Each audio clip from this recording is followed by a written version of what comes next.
수천병원 정형외과 치료원장으로 근무 중이십니다. 큰 박수로 맞아주십시오. 감사합니다. 수원삼성팀 주치의 배성원이라고 합니다. 오늘 제가 말씀드릴 햄스트링 인저리에 대해서 그 중에서 센트럴 텐던 인저리에 대해서 말씀드리고자 합니다. 센트럴 텐던의 첫 번째는 어네토미컬한 텀이나 클래시피케이션 그리고 특징들에 대해서 설명드릴 예정이고, 그리고 리턴 투 플레이에 대해서, 그리고 세 번째는 프리벤션에서 특히 이제 최근에 GPS나 비디오 애널라이시스 베이스로 하는 그런 프리벤션에 대해서 말씀드릴 예정이고, 네 번째는 저희 팀에서 현재 하고 있는 방법에 대해서 간략하게 설명드리겠습니다. 여기 보시는 것처럼 중간에 이 머슬 파시클이 붙지 않는 부분을 우리가 이제 프리텐던이라는 이름을 사용하고 있습니다. 프리텐던이 여기 구역이고, 이게 이제 바이셉스 롱구스, 바이셉스 페모리스 롱구스 모델인데 요 부위가 프리텐던이고, 좀 더 프리텐던이 이 머슬 벨리 쪽으로 익스텐션 되는 부분을 이제 인트라머스큘라 텐던 혹은 센트럴 텐던이라고 명칭이 지어져 있습니다. 실제 이제 MRI에서 보시면은 이 인텍트한 부분에 이렇게 보이는 부분은 센트럴 텐던을 보시면 되고, 반대편에 손상이 있는 저 부위가 이제 하이 시그널이 있으면서 센트럴 텐던이 디스럽션 되어 있는 이 부위가 보여주고 있습니다. 클래시피케이션입니다. 2012년도에 이제 뮤닉 컨센서스라고 아주 스마트한 그 스켈레탈 머슬의 어떤 클래시피케이션이 나왔습니다. 그때는 아주 정리가 잘 된 걸로 봤었고, 그 중에서 이런 그 스트럭처럴 인저리를 엑시얼 플레인에서 얼마나 손상을 입느냐에 따라서 타입 3에서 타입 3A와 B 이렇게 나누었습니다. 실제로 이제 스트럭처럴 인저리의 그 센트럴 텐던 인저리가 나오면서부터는 좀 부족한 부분이 있어서 2014년도에 이제 브리티시 애슬레틱 머슬 인저리 클래시피케이션이 나왔습니다. 여기서는 그레이드가 0에서 한 4까지 보이고, 그리고 ABC 파트로 나눴습니다. 그레이드 0에서 4라는 거는 결국 이제 손상의 범위를 가지고 얘기했고, 손상의 범위 중에서 이런 그 CSA 그냥 크로스 섹셔널 에리아에서 보는 거 하나하고 랭스의 손상도 같이 추가가 되었습니다. 그리고 ABC는 이제 어네토미컬 포지션에 따라서 페리페리에 있는 이런 A가 페리페리에 있는 마이오파시얼 인저리고, B가 센트럴 텐던에 가까운 머슬 텐던 정션이고, C가 이제 센트럴 텐던을 인볼브한 거를 이렇게 구별을 하였습니다. 센트럴 텐던의 어떤 특징적인 것은 보면은 머슬이 아니고 텐던이기 때문에 텐던의 캐릭터를 그대로 가지고 있습니다. 다만 이제 프리 텐던보다는 좀 더 모 웨이브하고 디스올가나이즈 되어 있고, 좀 더 크로스 섹셔널 에리어가 작고 좀 더 스티프하다는 거고요.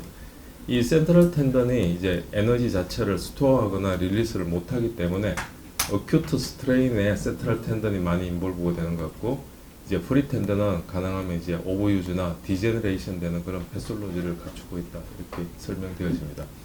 힐링 프로세스는 머슬 인저리보다는 훨씬 더 기간이 길고, 텐던의 어떤 리모델링 페이지나 콘솔리데이션, 머추레이션의 시간이 훨씬 더 길어진다, 이렇게 보고되고 있습니다. 리턴 투 플레이입니다. 햄스트링의 리턴 투 플레이도 중요한데, 이제 그 중에서 센트럴 텐던 인저리가 있을 때는 리턴 투 플레이가 과연 어떨까? 뭐 한마디로 얘기하면은 좀 더 길어졌다라는 게 표현이 맞습니다. 그래서 2020년도 논문에 보면은 리턴 투 플레이 중에서 리턴 투 풀 트레이닝 요것을 개념으로 많이 얘기를 했었고, 요 당시에는 어떤 스탠다드화된 리해빌리테이션 마일스톤을 이렇게 표현을 하고 있습니다. 눈여겨보실 만한 거는 이제 펑셔널 테스트나 뭐 아이소메트릭 테스트 기존에 다 하던 거였고, 다만 하이스피드 러닝이 좀 더 이렇게 그 마일스톤 제목으로 하나 더 올라와 있는 형태입니다.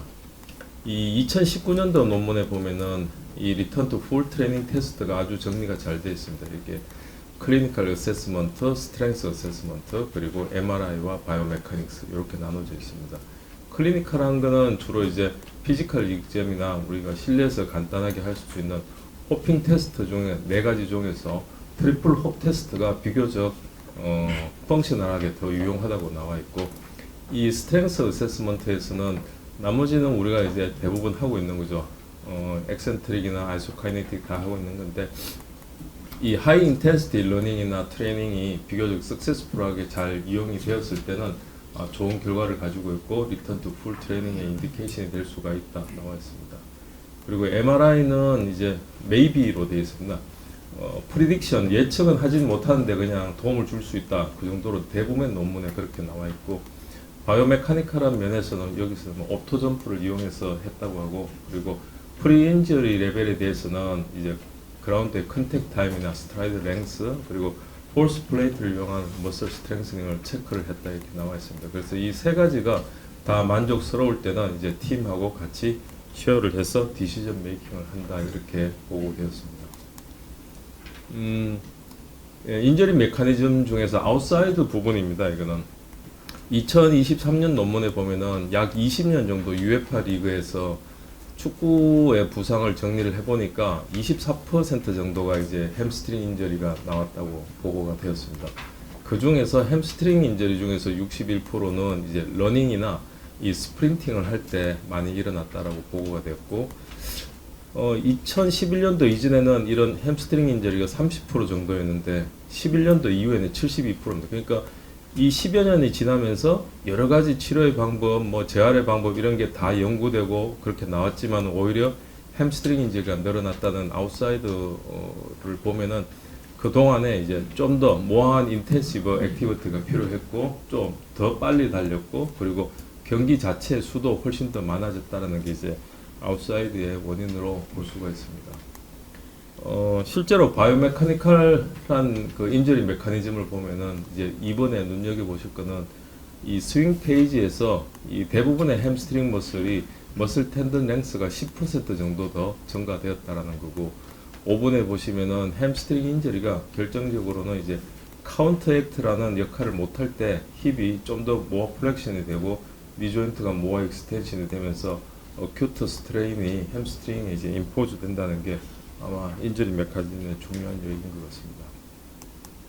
결국은 햄스트링 스트레인은 이렇게 스프린트 러닝이나 이런 것도 영향을 주고 또 한 면에서는 이제 리스크 팩터들도 마찬가지로 영향을 주는 걸로 그렇게 보고가 되었습니다. 이 2014년도 논문에 보면은 리스크 팩터가 잘 정리가 되어 있습니다. 그 인터널 리스크 팩터가 이렇게 여러 가지 있습니다. 에이지, 바디 컴포지션, 헬스, 피트니스, 즉 이게 있으면은 이 선수가 약간은 관계성이 있다라고 생각을 하고 있고, 여기에 익스트린직 팩터가 들어오면은 즉 이제 코치가 바뀌었거나 이 트레이닝 방법이 바뀌었거나 아니면 운동장이 달라졌거나 날씨가 달라졌거나 즉 외부적인 요인이 있으면은 손상의 민감도가 훨씬 더 올라가고, 이 상황에서 매치데이 때 어떤 이벤트가 발생이 되면은 햄스트링 인저리의 리스크가 훨씬 더 생길 수 있다 이렇게 보고를 하고 있습니다. 프리벤션입니다. 프리벤션은 주로 이제 실내에서 할 수 있는 것들이 우리가 많이 하고 있는 엑센트릭 스트렝스 트레이닝입니다. 뭐 놀딕 엑서사이즈 포함해서 플라이 휠 트레이닝 같은 걸로 엑센트릭 트레이닝을 하고 있고, 임밸런스에 대해서 스트렝스를 반드시 교정을 해주는 게 좋다라고 나와 있습니다. 세 번째로 중요한 것도 파시클의 랭스에 관여하는 플렉시빌리티 트레이닝도 되게 중요한 걸로 설명되어 있습니다. 2020년 논문에 보면은 이제 어떤 운동들이 가장 프리벤션에 좀 더 주요하냐 이렇게 설문을 많이 해봤습니다. 그랬더니만 예상외로 스프린팅이야, 적절한 스프린팅과 적절한 하이 스피드 러닝이 프리벤션에 훨씬 더 도움을 주더라는 게 아주 톱으로 들어와 있고, 두 번째가 이제 엑센트릭 엑서사이즈가 도움을 주더라. 그리고 세 번째는 썸워시입니다. 뭐 이거는 좀 도움을 주더랍니다. 우리가 많이 하는 컨센트릭, 아이소메트릭, 플라이오메트릭, 코오디네이션 이런 건 이제 도움을 좀 줄 수 있다. 이렇게 예상외로 리지스티드 스프린팅이나 애질리티 엑서사이즈가 별로 동의하지 않는 걸로 나와 있습니다. 최근에 GPS 그리고 비디오 애널라이스 베이스로 이제 프리벤션에 대해서 얘기를 하는데, 주로 이 부분이 원래는 퍼포먼스를 하기 위해서 나와 있지만은 그 반대되는 개념이 인저리이기 때문에 2016년도 논문에 보면은 이 크로니컬하게 트레이닝 로드를 많이 올렸을 때는 어쨌든 거리에 대해서 많이 늘어난, 그래서 톨러레이션이 된다는 거고, 이 맥시멀 빌로시티가 익스포즈가 이렇게 적거나 너무 많아도 이제 인저리 손상이 생길 수 있다라는 걸 보여주고 있습니다. 2018년도 논문에서는 이 하이스피드 러닝이나 이 스프린트 자체가 이 거리 양 자체가 굉장히 많거나 갑자기 양이 증가되면은 인저리 리스크가 올라가는 걸로 그렇게 보고를 하였고요. 2023년 논문에서는 이제 이 GPS의 기계가 좀 달라졌지만은 이 카타풀트라는 것을 이용했을 때 이 스프린트가 25.2km 이상으로 정의를 했습니다. 그래서 25km 이상이나 본인의 맥시멀 스피드의 80% 이상을 많이 뛰었더니만 햄스트링 인저리가 많이 발생이 되더라 이렇게 보고가 되었습니다. 그래서 요 도표에서 죄송합니다. 요 도표에서 보시면은 이 햄스트링 인저리가 25km/h 이상일 때 많이 발생이 되었고 특히 이 디셀레이션보다는 악셀레이션 페이지일 때 이제 햄스트링 손상이 대부분 일어났다 이렇게 알려졌습니다. 저희 팀에서는 리턴 투 플레이나 이밸류에이션 할 때는 MRI를 팔로우 합니다. 사실 MRI를 첫 번째는 진단하기는 좋은데 두 번째 이제 리턴 투 플레이에 대한 프리딕션을 하는 거는 그렇게 타당치 않다라고 대부분의 논문에 나와 있습니다. 그렇지만 이제 경험적으로 팔로우를 해보면서 느끼는 거고 두 번째는 이제 우리 트레이너들의 견해 그리고 세 번째는 제일 중요합니다. 선수가 느끼는 느낌입니다. 과연 이제 이 보시는 것처럼 이렇게 센트럴 텐던 인저리가 있다가 이렇게 좋아졌지만은 과연 트레이닝에 얼마나 적합하게 선수가 잘 적응하는지 물어보고 결론적으로는 우리가 이제 객관적으로 설명은 드리는데 이제 결정은 선수한테 많은 정하라고 얘기를 하는 편입니다. 그리고 시즌 전에는 이제 용인에 있는 센터에서 아이소카이네틱 테스트를 대부분 하고요. 최근에 이제 스트렝스 테스트라고 해서 놀드보드나 이제 포스 프레임으로 이제 체크를 하고 있습니다. 놀드보드는 햄스트링을 테스트하는 방법이고 이렇게 포스 프레임은 이제 아이소메트릭 테스트를 이렇게 하는 방법입니다. 네 번째로는 작년부터 카타풀트에서 가지고 있는 이 GPS와 비디오 애널라이시스 시스템으로 예방을 하는 것을 하고 있습니다. 그래서 저희들이 하는 이 베리어블 변수는 한 10가지 정도를 이렇게 가지고 있는데 그 중에서 이제 이 스프린트 횟수를 제일 많이 보고 있습니다. 그래서 생각보다 스프린트 횟수가 어느 정도 잘 유지가 될 때는 부상이 없는 것을 볼 수가 있고 생각보다 스프린트 횟수가 갑자기 이렇게 위크 3데이, 위크 4데이든 많이 올라가면 부상이 이렇게 발생이 되더라는 것을 저희들이 확인을 했습니다. 장황하게 설명했습니다만 마무리를 드리면은 이 햄스트링 인저리에서는 어쨌든 엑센트릭 엑서사이즈와 어세스먼트가 중요하고 그리고 랭스닝 엑서사이즈 더불어서 중요하다고 나와 있고 생각보다는 적절한 트레이닝 로드와 적절한 스프린팅이 이 예방에 굉장히 도움을 준다 이렇게 나와 있습니다. 경청해 주셔서 감사합니다. 네, 감사합니다. 시간을 잘 지켜주셔서 내가 한